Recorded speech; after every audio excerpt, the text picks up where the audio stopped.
क्या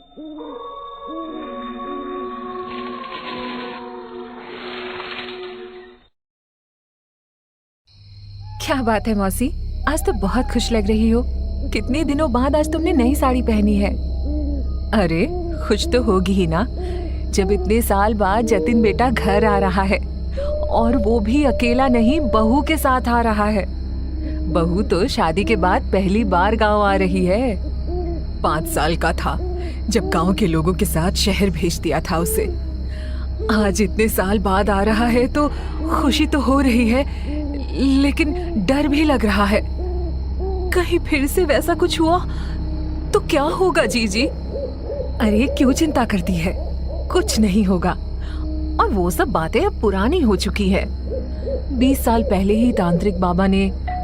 इससे पहले कि गीता आगे कुछ और कहती, घर की डोरबेल बजती है और डोरबेल बजते ही सुनीता की आंखों में खुशी की चमक दौड़ जाती है।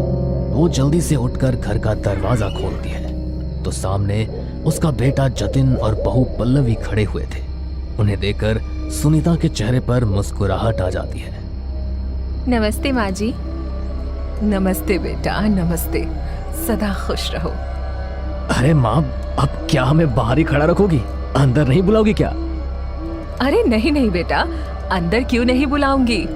आओ अंदर आ जाओ। सुनीता दोनों को अंदर लेकर आई। जतिन की मौसेरी बहन नीलू ने उनके लिए चाय बनाई और सब एक साथ बैठकर चाय पीने लगे।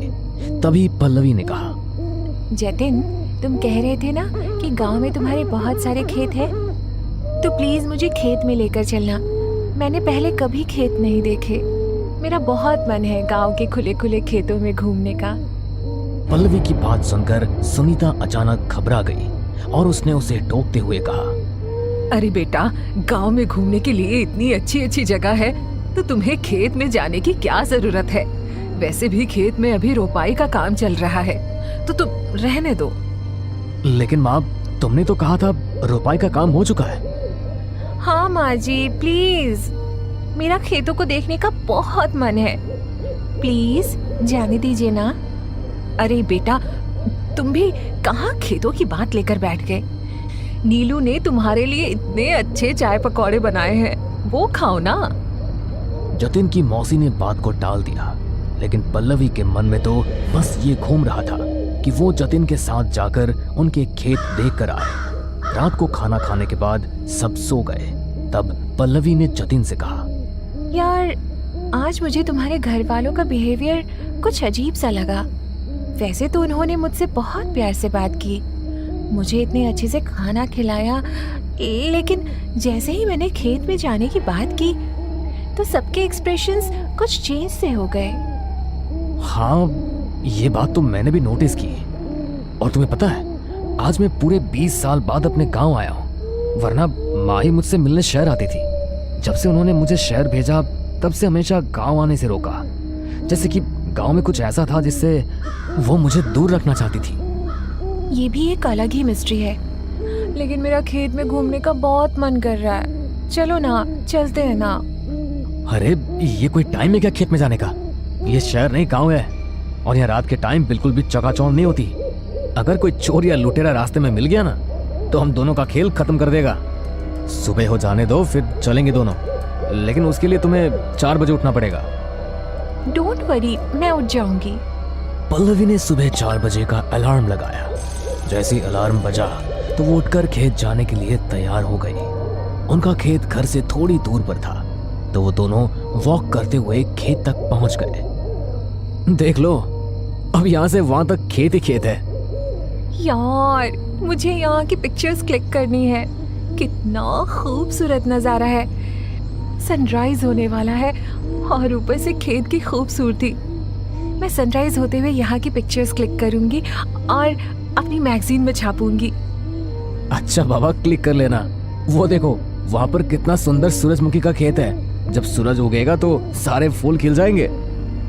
तब तो मैं तब तक यहाँ से नहीं जाऊंगी जब तक इन सूरजमुखी के फूलों की अच्छी सी फोटो क्लिक ना कर लूं। लेकिन वहाँ पर वो रूम कैसा है? वो शायद किसानों के रहने के लिए बनाया होगा। कभी कभी खेतों में काम करते हुए लेट हो जाती है तो किसान यही सो जाते हैं। वो दोनों बातें कर ही रहे थे कि तभी बारिश शुरू हो जाती है। अरे यार, अचानक ये बारिश कैसे आ गई? अभी घर जाएंगे तो भीग जाएंगे। चलो उसी कमरे में चलते हैं। हाँ चलो। जतिन और पल्लवी खेत के बीच बने उस कमरे के पास पहुंचे, लेकिन उसके बाहर एक ताला लगा था और ताले पर बहुत सारे धागे बंधे हुए थे। अरे ये क्या? इस पर तो ताला लगा हुआ है और ये धागे भी बंधे हुए हैं। ऐसा लग रहा है जैसे बॉलीवुड की कोई हॉरर मूवी देख रही हूँ। तुम जल्दी से इस ताले को तोड़ो, हम अंदर चलते हैं। ताले को तोड़ने के लिए ही पत्थर ढूंढ रहा हूँ। वो रहा। जतिन ने पत्थर से ताले को तोड़ दिया और उस पर बंधे सारे धागों को भी हटा दिया और वो दोनों उस कमरे के अंदर चले गए।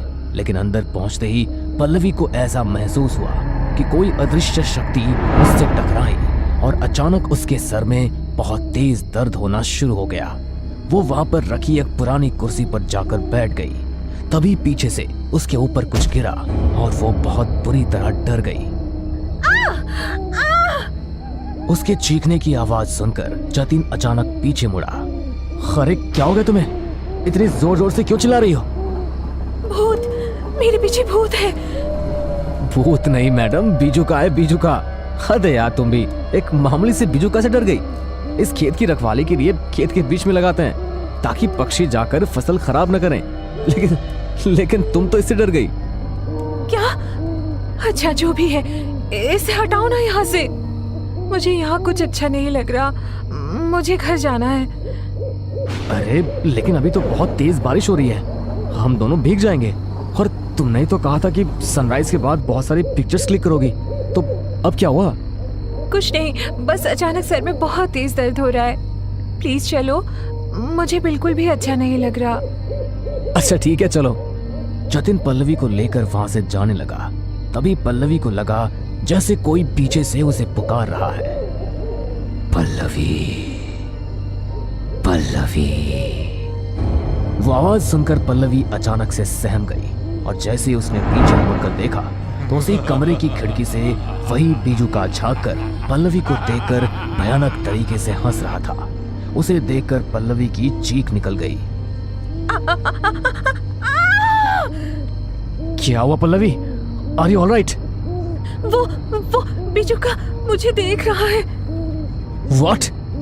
क्या कुछ भी बोल रहे हो यार? मुझे डराने के लिए क्या तुम्हें कोई और अच्छा मजाक नहीं मिला? मैं मजाक नहीं कर रही हूँ जतिन, वो पीछे से घूर कर मुझे देख रहा है। और अगर तुम्हें मुझ पर भरोसा नहीं तो तुम खुद देखो, वो मुझे देखकर हंस रहा है। मैं सच कह रही हूँ। पल्लवी इतनी ज्यादा डर गई थी कि जतिन ने उसके कहने पर पीछे मुड़कर देखा, लेकिन उसी कमरे के खिड़की से बीजुका कुर्सी के पीछे रखा हुआ ही दिखाई दिया। क्या यार, वो बीजुका तो कुर्सी के पीछे रखा हुआ है। तुम भी ना, तुमने पहली बार बीजुका को देखा तो तुम डर गई हो। अरे इतना मत सोचो, कुछ भी नहीं है। वो सिर्फ एक स्केयर क्रो है और कुछ भी नहीं। जतिन पल्लवी को घर ले आया। घर जाते ही पल्लवी की तबीयत खराब हो गई और वो दवाई लेकर सो गई। किसी को पता नहीं लगा कि वो दोनों सुबह खेत में गए थे, इसलिए सब बिल्कुल निश्चिंत थे। रात को पल्लवी उठी और खाना खाने के लिए डाइनिंग टेबल पर आकर बैठ गई, लेकिन उसने कुछ खाया नहीं। बस वो खाने को घूर कर देखती रही। क्या हुआ बहू? तू खाना क्यों नहीं खा रही? तेरी तबीयत ठीक नहीं है क्या बहू? पल्लवी ने अपनी सासू माँ की बात का कोई जवाब नहीं दिया और घूर कर उनकी तरफ देखने लगी। क्या हुआ बहू? तू मुझे क्यों देख रही है? पल्लवी ने सुनीता की बात का कोई जवाब नहीं दिया और सीधी उठकर अपने कमरे में चली गई। उसका ऐसा बर्ताव किसी को भी समझ नहीं आया। अरे बेटा, क्या हो गया बहू को? वो इस तरह चली क्यों गई? उसकी तबीयत ठीक नहीं है माँ, शायद अच्छा नहीं लग रहा होगा इसलिए चली गई। अच्छा, अगर भाभी की तबीयत ठीक नहीं है तो मैं उनके पास चली जाती हूँ। नहीं, रहने दो। जब उसकी तबीयत ठीक नहीं होती तो उसका मूड भी सही नहीं रहता। थोड़ी देर आराम करेगी तो ठीक हो जाएगी, तुम टेंशन मत लो। अच्छा ठीक है भैया, लेकिन किसी भी चीज की जरूरत हो तो आप बता देना। अरे बिल्कुल पगली, ज्यादा चिंता मत कर, उसे हल्का सा बुखार है बस, मैं दवाई लेकर सुला दूंगा। सुनीता को थोड़ी चिंता हुई, लेकिन जतिन की बात सुनकर वो थोड़ी निश्चिंत हो गई। खाना खाने के बाद जतिन ने कमरे में जाकर पल्लवी को दवाई दी और उसे सुलाकर खुद भी सो गया। लेकिन थोड़ी देर बाद उसके कानों में एक आवाज पड़ी। उस आवाज को सुनकर अचानक जतिन की नींद टूट गई। उसने बिस्तर पर देखा तो पल्लवी वहां पर नहीं थी। कमरे की लाइट्स ऑफ थी तो कमरे में पूरा अंधेरा था। तभी फिर से जतिन के कानों में वही आवाज पड़ी। ये कैसी अजीब सी आवाज आ रही है और पल्लवी कहां पर है? जतिन ने लाइट्स ऑन की तो सामने का नजारा देखकर वो पूरी तरह से डर गया। सामने की दीवार पर पल्लवी अपने नाखून स्क्रैच कर रही थी और उसने अपने नाखूनों से निकले खून से दीवार पर एक बीजुका की तस्वीर बनाई थी। पल्लवी, पल्लवी, ये क्या कर रहे हो तुम? पल्लवी! जतिन जोर से चिल्लाया। वो पल्लवी के पास जाकर उसे संभालने की कोशिश करने लगा, लेकिन वो उसके काबू में ही नहीं आई। उसने जतिन को इतनी जोर से धक्का दिया कि जतिन सामने वाली दीवार में जाकर जोर से टकराया और इतनी तेज आवाज से घर में सबकी नींद टूट गई और सब दौड़ते हुए उनके कमरे में आए तो वहां का नजारा देखकर सबके होश उड़ गए। जतिन बेटा, ये बहू को क्या हो रहा है? मुझे लगता है उसकी तबीयत बहुत खराब हो गई है। हमें उसे अस्पताल लेकर जाना चाहिए। सुनीता ने जैसे ये बात कही तो पल्लवी उसकी ओर मुड़ी और उसे देखकर भयानक तरीके से मुस्कुराई। इसे अस्पताल ले जाकर कुछ नहीं होगा, क्योंकि मैं वापस आ चुका हूँ और अब मैं इसे अपने साथ लेकर ही जाऊंगा। ये बात सुनकर सुनीता की रूह कांप गई और पल्लवी वहीं पर बेहोश होकर गिर पड़ी। जतिन ने पल्लवी को बिस्तर पर लेटाया और गीता मौसी ने मंदिर से गंगाजल लाकर पल्लवी पर छिड़क दिया। वो वापस आ गया जीजी, वो वापस आ गया। लेकिन उसे तो तांत्रिक बाबा ने अपने मंत्रों की शक्ति से बांध दिया था, तो फिर वो आजाद कैसे हो गया? वो वापस आ गया जीजी, वो वापस आ गया। लेकिन उसे तो तांत्रिक बाबा ने अपने मंत्रों की शक्ति से बांध दिया था, तो फिर वो आजाद कैसे हो गया? आप क्या बोल रही हो माँ? मुझे कुछ समझ नहीं आ रहा है। और कौन वापस आ गया है? पल्लवी को क्या हो रहा है? बेटा, ये बात बहुत पुरानी है। जब तेरी बुआ की शादी होने वाली थी तो गांव का एक लड़का संजीव हमारे घर आया। वो एक नंबर का आवारा लड़का था और तेरी बुआ से शादी करना चाहता था। वह पागलों की तरह उसके पीछे पड़ गया। जब सीधे तरीके से काम नहीं बना तो तेरी बुआ को पाने के लिए उसने तंत्र मंत्र का सहारा लिया, लेकिन तंत्र मंत्र में चूक हो गई और वो मारा गया। मरने के बाद भी उसने तेरी बुआ का पीछा नहीं छोड़ा। उसकी आत्मा का साया तेरी बुआ पर मंडराता रहा और इससे पहले कि हम कुछ समझ पाते तेरी बुआ चल बसी। वो तेरी बुआ को अपने साथ ले गया। वो तेरी बुआ की आत्मा को अपने साथ कैद करके रखना चाहता था, लेकिन तांत्रिक बाबा की शक्ति से हमने तेरी बुआ को मुक्त करा दिया और संजीव की आत्मा को खेत में बने कमरे में रखे पुरानी बीजुका में कैद कर दिया और वहां पर ताला लगाकर उस पर अभिमंत्रित धागों को बांध दिया। लेकिन मुझे ये समझ नहीं आ रहा कि वो वहां से आजाद कैसे हो गया। अपनी माँ की बातें सुनकर जतिन के होश उड़ गए। ये सब मेरी गलती है माँ। मैं और पल्लवी सुबह खेत में तुम्हें बिना बताए चले गए थे और बारिश आई तो हम उसी कमरे में चले गए। मैंने ताला तोड़कर वो अभिमंत्रित धागे वहां से हटा दिए थे और उस कमरे में जाते ही पल्लवी की तबीयत खराब होने लगी थी। मुझे लगा कि नॉर्मल तबीयत खराब होगी। मैं नहीं जानता था कि ऐसा कुछ होगा। ये तूने क्या किया बेटा? तूने बहुत बड़ी गलती कर दी। अगर इसका निवारण नहीं हुआ तो वो बहू को ले जाएगा और इसके बाद एक एक करके हम सबको मार देगा। सुनीता का इतना कहना था और उनके दरवाजे के बाहर दस्तक हुई। कोई उनके दरवाजे को खटखटा रहा था। दरवाजा खटखटाने की आवाज सुनकर सब डर से सहम गए। कोई भी दरवाजा मत खोलना, लगता है वही बीजुका छलावा बनकर आया है। तभी बाहर की तरफ से आवाज आई, दरवाजा खोलो सुनीता बहन, दरवाजा खोलो। अरे ये तो तांत्रिक बाबा की आवाज है। तुम सब अंदर कमरे में ही रहना। गीता, मुझे ये गंगा जल की शीशी दे दो, मैं जाकर दरवाजा खोल कर आती हूँ। सुनीता ने अपनी रक्षा के लिए गंगा जल को अपने हाथ में ले लिया ताकि अगर संजीव की आत्मा छलावा बनकर तांत्रिक बाबा की आवाज में बात कर रही हो तो वो उस पर गंगा जल का छिड़काव कर सके। लेकिन जैसे ही सुनीता ने दरवाजा खोला तो सामने तांत्रिक बाबा ही खड़े थे, काले वस्त्र धारण किए हुए, गले में रुद्राक्ष की माला और कानों में रुद्राक्ष के कुंडल पहने और हाथ में कमंडल लिए हुए थे।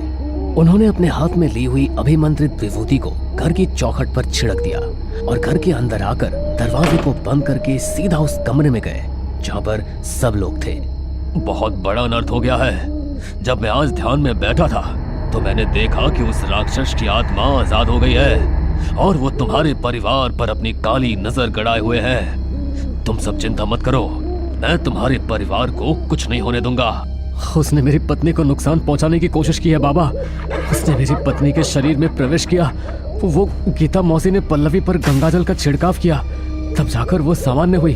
वो हमें धमकी देकर गया है बाबा कि पल्लवी को अपने साथ लेकर जाएगा। आप कुछ भी कीजिए लेकिन मेरी पल्लवी को बचा लीजिए बाबा। तुम डरो मत बेटा, बहुरानी को कुछ नहीं होगा। मैं घर को मंत्रों से अभिमंत्रित कर दूंगा तो वो घर के अंदर प्रवेश नहीं कर पाएगा। लेकिन हमें इतने में संतुष्ट नहीं होना, हमें उसे खत्म करना होगा। लेकिन कैसे बाबा? जब हम पहले उसे खत्म नहीं कर पाए तो अब कैसे कर पाएंगे? सुनीता बहन, उसका खात्मा केवल इस घर का वंशज कर सकता है, लेकिन केवल पुरुष। जिस समय वो तुम्हारी नंद पर हावी हुआ, यदि उस समय तुम्हारे पति जिंदा होते तो वो उसका खात्मा कर सकते थे, लेकिन वो जीवित नहीं थे, इसलिए मैं उसका अंत नहीं कर पाया और उसे बेजुका में कैद कर दिया। लेकिन अब जतिन इस घर का वंशज है और वही है जो इसका अंत कर सकता है। आप ये सब क्या कह रहे हैं बाबा? मुझे कुछ भी समझ नहीं आ रहा। माना कि मैं इस घर का वंशज हूँ, लेकिन मैं एक आत्मा का सामना कैसे कर सकता हूँ? बेटा, उसने जिस तंत्र विद्या का इस्तेमाल किया था उसके अनुसार जिस व्यक्ति पर तंत्र किया जाता है उसके परिवार का वंशज ही उसकी आत्मा का अंत कर सकता है। तुम्हारी बुआ की शादी नहीं हुई थी, इसलिए उसका परिवार अभी भी यही था। यदि उसका विवाह हो चुका होता तो हमें उसके ससुराल में उसके पति या फिर उसके बेटे से उसका अंत करवाना पड़ता। लेकिन अभी उसके वंशज तुम हो, इसलिए तुम्हें ही संजीव की आत्मा का अंत करना होगा। लेकिन कैसे बाबा? जतिन के ऐसा पूछने पर तांत्रिक बाबा ने इस बार उसे संजीव की आत्मा को खत्म करने का तरीका बताया। 3 दिन बाद अमावस्या की रात थी। तांत्रिक बाबा ने घर के किसी भी सदस्य को किसी छोटे से छोटे काम के लिए भी घर से निकलने को मना किया था, इसलिए 3 दिन तक सब लोग घर में ही रहे। अमावस्या की रात लगभग 10 बजे जतिन घर से बाहर निकला। तांत्रिक बाबा ने घर को अभिमंत्रित विभूति से सुरक्षित किया हुआ था, इसलिए संजीव की आत्मा घर के अंदर प्रवेश नहीं कर सकती थी। लेकिन वो अभी भी घर के पीछे बिजुका के रूप में खड़ा हुआ था। जतिन जैसे ही घर से बाहर निकला तो उसे महसूस हुआ जैसे उसके पीछे पीछे कोई चल रहा है, लेकिन उसने पीछे मुड़कर नहीं देखा। वो सीधा सीधा चलता रहा। तभी उसके पीछे से कदमों की आने वाली आवाज तेज हो गई। तुमने आज की रात अपने घर से बाहर निकलकर बहुत बड़ी गलती की है जतिन, लेकिन अब अपनी गलती का खामियाजा तो तुम्हें भुगतना ही पड़ेगा। उसकी आवाज सुनकर जतिन बुरी तरह डर गया और पीछे देखे बिना ही बहुत तेज भागने लगा। वो भागते भागते खेत में जा पहुंचा। तभी बीजुका बहुत तेजी से भागता हुआ उसके सामने आकर खड़ा हो गया। वो अपनी गर्दन को मरोड़ता हुआ धीमे धीमे कदमों से जतिन की ओर बढ़ने लगा। जतिन ने खेत से मिट्टी उठाकर उसकी तरफ फेंक दी और उसकी आंखें बंद हो गई। वो जोर जोर से चिल्लाने लगा, तू चाहे कुछ भी कर ले, लेकिन आज तू मेरे हाथों से जिंदा नहीं बचेगा और तुझे मारने के बाद मैं तेरे पूरे परिवार को मार दूंगा। जतिन फिर से वहां से भागने लगा। तभी वो बीजुका भी खेत में उसके पीछे पीछे भागने लगा और उसने जतिन का पैर पकड़कर खींच लिया और जतिन वहीं पर गिर पड़ा। उसने जतिन की गर्दन को बुरी तरह जकड़ लिया। जतिन का दम घुटने लगा। कहा था ना मैंने, आज कोई तुझे मुझसे नहीं बचा पाएगा। मैं तो बस आशा से शादी करना चाहता था, लेकिन उसमें इतना अहंकार था कि उसने मेरी बात ही नहीं मानी और अपने घर वालों से मेरी शिकायत लगा दी। मैं फिर भी पीछे नहीं हटा। मैंने बोला कि मुझे उससे शादी करनी है, लेकिन उसे तो कोई और ही पसंद था जिसे उसके घर वालों ने उसके लिए चुना था। लेकिन मैं ऐसा होने नहीं दे सकता था, क्योंकि मुझे उसे अपना बनाना था। उसकी वजह से मेरी जान गई तो मैंने उसे भी नहीं छोड़ा, मार डाला उसे भी ताकि वो मेरे साथ रहे। पर उस तांत्रिक ने उसकी आत्मा को आजाद करवा दिया और मैं अकेला हो गया। लेकिन अब मैं अकेला नहीं रहूंगा। पहले मैं तुझे मारूंगा, फिर तेरी माँ को मारूंगा, उसके बाद तेरी पत्नी को मारकर उसकी आत्माओं को अपने साथ रखूंगा। तभी जाकर मेरा बदला पूरा होगा। बेजुका की ये बातें सुनकर जतिन का खून खौल उठा। बेजुका ने बहुत मजबूती से जतिन के गले को पकड़ा हुआ था। जय बजरंग बली। जतिन ने जैसे ही भगवान का नाम लिया तो बेजुका की पकड़ कमजोर हो गई और जतिन उसे धक्का देकर वहां से भागने लगा। बेजुका भी उसके पीछे पीछे भागने लगा। तो चाहे कितनी भी दूर तक भाग ले, लेकिन आज मैं तुझे अपने हाथों से मारूंगा और अपने साथ लेकर जाऊंगा। जतिन हाफते हुए भागता रहा और उसी कमरे के अंदर पहुंच गया जहां पर बेजुका को कैद करके रखा गया था। बेवकूफ, छिपने के लिए तू आया भी तो कहां पर? अब तो मैं तुझे यहाँ से कभी बाहर नहीं जाने दूंगा। उसके इतना कहते ही तांत्रिक बाबा ने उस पर अभिमंत्रित विभूति को छिड़क दिया और उस बेजुका को अभिमंत्रित धागे से बांधने लगे। तभी जतिन भी उठकर आया और उसने तांत्रिक बाबा के साथ मिलकर उस अभिमंत्रित धागे से बांध दिया। तांत्रिक बाबा पहले से ही वहां पर छुप कर बैठे थे और उन्होंने ही जतिन को बेजुका को वहां पर लाने के लिए कहा था। इसलिए जतिन उसे वहां पर ले आया और उसके शरीर को तांत्रिक बाबा और जतिन ने मिलकर अभिमंत्रित धागे से बांध दिया। छोड़ो मुझे, मैंने कहा छोड़ो मुझे, वरना मैं किसी को नहीं छोड़ूंगा। अब तू किसी का कुछ नहीं बिगाड़ सकता। जतिन, मैंने तुम्हें जो कहा था तुम्हें याद है ना? जी बाबा। जतिन ने अभिमंत्रित धागों से लिपटे बेजुका को धक्का दिया और तांत्रिक बाबा के साथ जल्दी से कमरे से बाहर निकलकर दरवाजे को बंद कर दिया। तभी तांत्रिक बाबा ने कुछ धागों को अभिमंत्रित करके दरवाजे पर बांध दिया। जतिन ने उस कमरे के चारों तरफ मिट्टी तेल छिड़क दिया और उस कमरे को आग लगा दी और देखते ही देखते वो कमरा जलकर राख हो गया और उसके साथ ही बेजुका और संजीव की आत्मा भी हमेशा के लिए नष्ट हो गई। अगर आप ना होते तो न जाने क्या होता बाबा। इस दुनिया में अधर्म कभी नहीं जीत सकता। वो कुछ समय के लिए खुद को जीता हुआ समझ सकता है, किंतु अंत में उसकी हार होनी निश्चित है। अब संजीव की आत्मा उस बेजुका के साथ हमेशा के लिए नष्ट हो चुकी है। ये बोलकर तांत्रिक बाबा वहां से चले गए और जतिन भी अपने घर आ गया। तांत्रिक बाबा ने उन्हें इतने बड़े खतरे से बचाया था, तो अगली सुबह उनका परिवार तांत्रिक बाबा का धन्यवाद करने उनके स्थान पर गया, जहां पर तांत्रिक बाबा अपनी पूजा पाठ और ध्यान करते थे।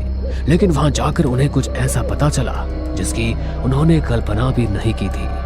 माफ करना काकी, लेकिन तांत्रिक बाबा की मृत्यु तो 3 रात पहले हो गई थी। वो 3 रात पहले कहीं गए थे, लेकिन जब वो वहां से वापस लौटे तो उन्होंने अपना शरीर त्याग दिया। भगवान उनकी आत्मा को शांति दे। क्या? अगर 3 रात पहले तांत्रिक बाबा ने अपना शरीर त्यागा था तो कल रात मुझे उस बेजुका से किसने बचाया? तांत्रिक बाबा की मदद से ही तो मैंने बेजुका के अंदर प्रवेश की हुई संजीव की आत्मा का अंत किया। लगता है तांत्रिक बाबा का आपकी सहायता करने का काम उनके शरीर त्यागने से पहले अधूरा रह गया था, इसलिए वो मुक्त नहीं हो पाए थे। लेकिन कल रात उन्होंने जब आपकी मदद की और उस बुरी आत्मा का अंत हुआ तो उन्हें भी मुक्ति मिल गई। हमने आश्रम के पीछे तांत्रिक बाबा का स्थान बनाया है। ये सब सुनकर सबके रोंगटे खड़े हो गए थे। आश्रम के पीछे जब वो सभी तांत्रिक बाबा के बने स्थान पर उनका धन्यवाद करने गए तो तांत्रिक बाबा ने जतिन को आत्मा के रूप में दर्शन दिए। जतिन अपनी जिंदगी में कभी तांत्रिक बाबा और उस रात को भूल नहीं पाया। एक आदमी जिसके हाथ में मंगलसूत्र होता है, वो उस मंगलसूत्र को लेकर एक हाईवे पर हाँफते हुए भाग रहा था। तभी उसके सामने एक भयानक चेहरा आता है और वो डरकर वहीं खड़ा हो जाता है और दोनों हाथ अपने चेहरे के पास रखकर जोर से चिल्लाता है। पर तभी एक ट्रक जाकर उस आदमी को टक्कर मारकर चली जाती है और उस आदमी की वही मौत हो जाती है। आज तो बहुत लेट हो गई। इस महीने दूसरी बार लेट हो गया मुझे। एक काम करती हूँ, इस हाईवे से चली जाती हूँ। ये रास्ता शॉर्टकट है। बस थोड़ा सुनसान है, पर मुझे तो जल्दी से होटल पहुँचना है, वरना वो ठरकी मालिक फिर से गुस्सा करेगा और मेरी सैलरी काट लेगा। इतना बोलकर कोमल उस हाईवे वाले रास्ते पर चल पड़ती है। अभी कोमल 10 कदम भी नहीं चली थी कि उसके पैरों के नीचे नींबू मिर्च आ जाता है और अचानक से मौसम बिगड़ जाता है। तेज आंधी तूफान के साथ बारिश भी होने लगती है और बिजली कड़कने लगती है। अब कोमल जल्दी से अपने बैग से छाता निकालती है और चलती हुई खुद से कहती है, पता नहीं बारिश का मौसम कब खत्म होगा। जब ऑफिस के लिए निकलने लगती हूँ तब बरस पड़ता है। ये बादल, इसी की वजह से लेट होती हूँ। खैर, कोमल जल्दी जल्दी अपने पैर चला। खुद से ही बात करके कोमल और तेजी से चलने लगती है, पर तभी उसे महसूस होता है कि शायद कोई उसके पीछे है। कोमल रुककर पीछे मुड़कर देखती है, पर उसके पीछे कोई नहीं होता। एक बार फिर कोमल आगे की ओर चलने लगती है और तभी उसकी नजर रोड पर पड़ती है। उसके साथ एक परछाई चल रही थी। उस परछाई को देखकर कोमल के कदम वहीं रुक जाते हैं और उसके माथे से पसीना टपकने लगता है। वो डरती हुई अपने बगल में देखती है, पर उसके बगल में कोई नहीं होता। एक बार फिर कोमल परछाई को देखती है और वो देखती है कि वो परछाई किसी और की नहीं बल्कि उसी की है। ये देख कोमल एक लंबी सांस लेती है और खुद से कहती है, इस हाईवे के बारे में इतना गलत सुन रखा है कि अब अपनी परछाई से भी डरने लगी हूँ मैं।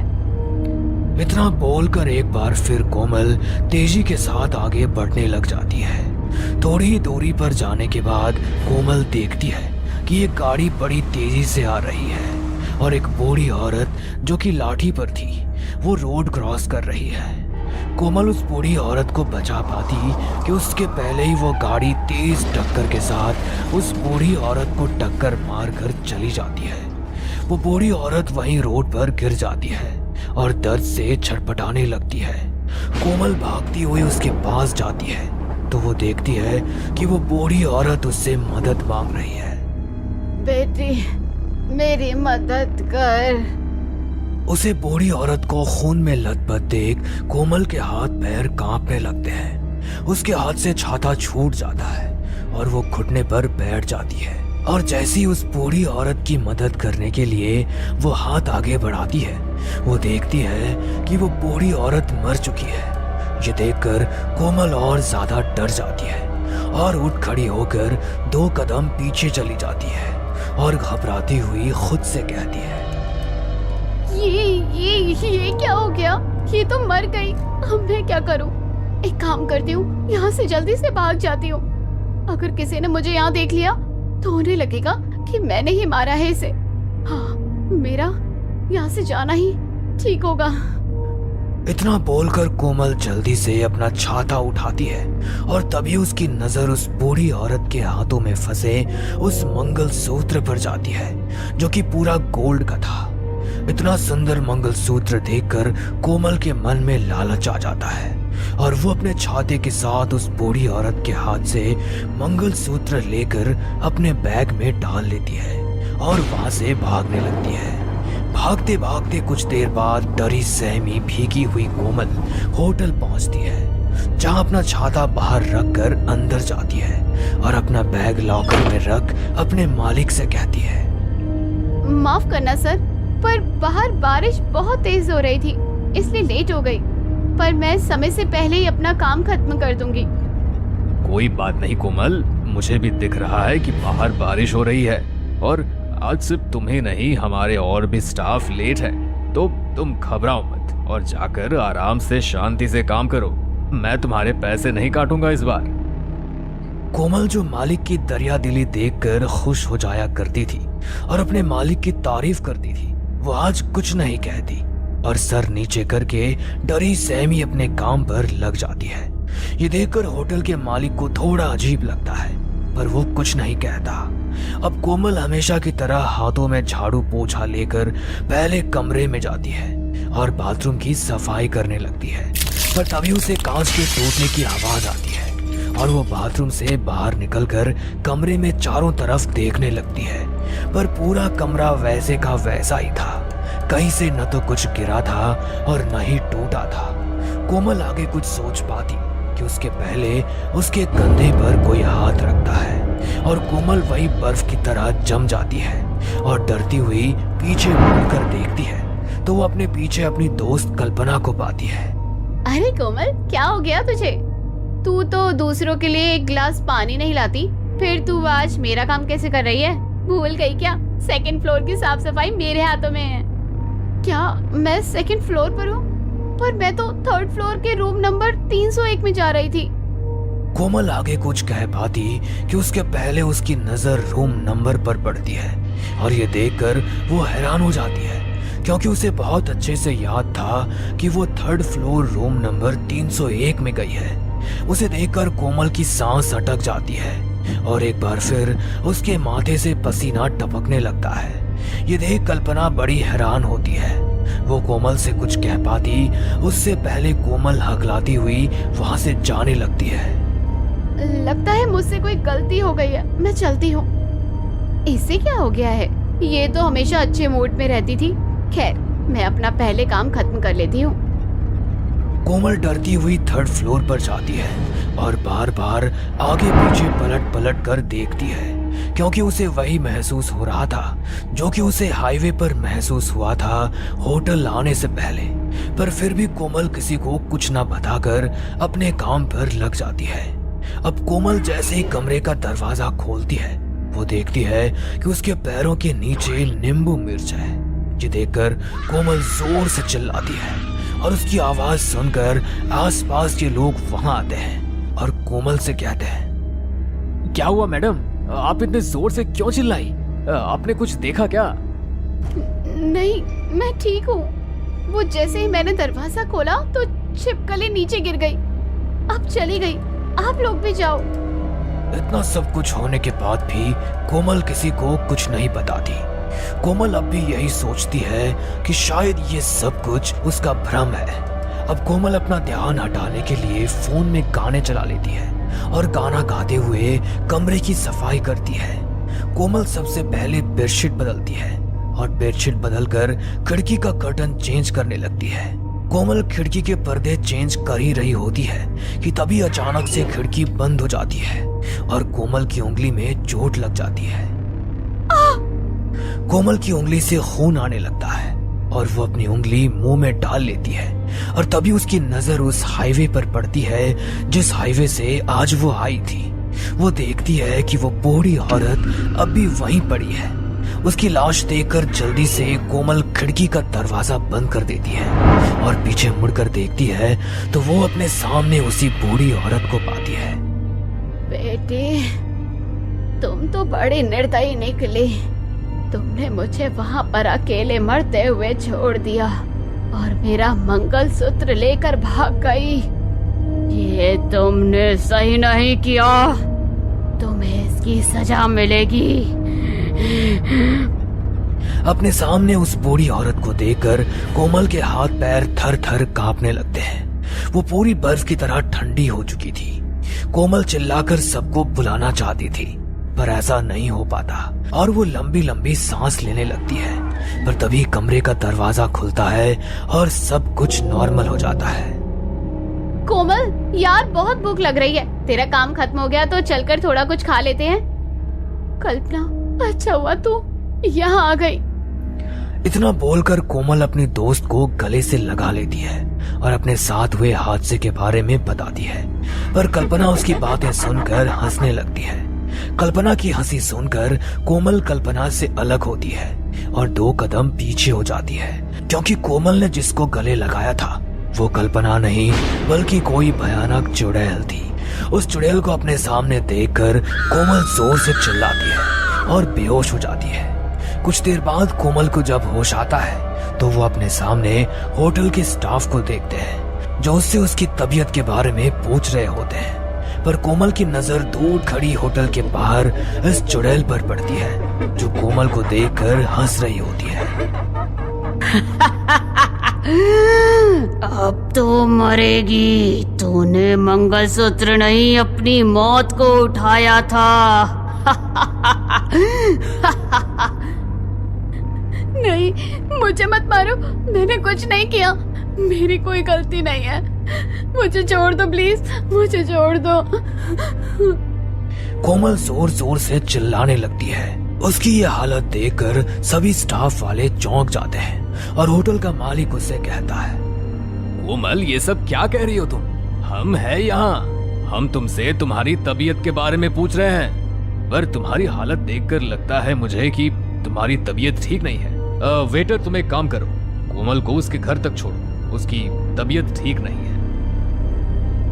इस तरह होटल का मालिक कोमल को एक वेटर के साथ भेज देता है। कोमल होटल से बाहर निकलती है और कुछ ही दूरी पर जाकर वेटर को धन्यवाद कहती है, पर जैसे ही कोमल वेटर की तरफ देखती है तो वो देखती है कि उसके साथ वेटर नहीं बल्कि वही चुड़ैल है जो उसे मारना चाहती है। अपने पास चुड़ैल को देखकर कोमल अपनी जान बचाने के लिए भागने लगती है और उसी हाईवे पर जाती है, पर उसके सामने वही बूढ़ी औरत आ खड़ी होती है। अपने सामने उस बूढ़ी औरत को देखकर कोमल के पैर रुक जाते हैं और वो अपने बैग से उस मंगलसूत्र को निकालकर उस बूढ़ी औरत से कहती है, तुम अपना मंगलसूत्र ले लो, बस मेरी जान बख्श दो, मुझे अभी नहीं मरना। कोमल की ये बात सुनकर वो बूढ़ी औरत चुड़ैल के रूप में बदल जाती है और अब कोमल सब समझ जाती है कि वो बूढ़ी औरत ही चुड़ैल है। पर कोमल आगे कुछ कर पाती इससे पहले ही वो चुड़ैल कोमल के पास आने लगती है और कोमल वहां से हिल भी नहीं पाती और ना तो कुछ बोल पाती है। बस उसके माथे से पसीना टपक रहा था। वो लंबी लंबी सांसें ले रही थी। वो चिल्लाना चाह रही थी पर उसकी आवाज उसके हलक में अटक चुकी थी और जैसे चुड़ैल उसके पास आती है वो जोर से चिल्लाती है और अपने मुंह पर हाथ रख लेती है। पर तभी एक गाड़ी आकर कोमल को टक्कर मारकर वहां से चली जाती है और कोमल की लाश वही हाईवे पर पड़ी रहती है। पर ये सब कुछ विशाल नाम का एक व्यक्ति देख लेता है और वो जैसे ही कोमल की लाश के पास जाता है वो देखता है कि कोमल मर चुकी है और उसके हाथों में एक मंगलसूत्र है। वो लड़का भी मंगलसूत्र को देखकर लालच में आ जाता है और कोमल के हाथ से वो मंगलसूत्र लेकर अपने जेब में रख लेता है और इस तरह से एक बार फिर से वही सिलसिला शुरू हो जाता है। हमें पूरा यकीन है दोस्तों कि आप लोगों को ये कहानी जरूर पसंद आई होगी। अगर आपके साथ भी कुछ ऐसे अनकहे किस्से हो चुके हैं तो प्लीज हमारे साथ शेयर करें, हम जरूर अपने चैनल पर उनको दिखाएंगे। हमारी ईमेल आईडी नीचे डिस्क्रिप्शन बॉक्स में दी गई है, तो प्लीज हमारे वीडियो और चैनल को शेयर एंड सब्सक्राइब करें और बने रहे हमारे साथ ऐसे ही अनकहे किस्से और कहानियां सुनने के लिए।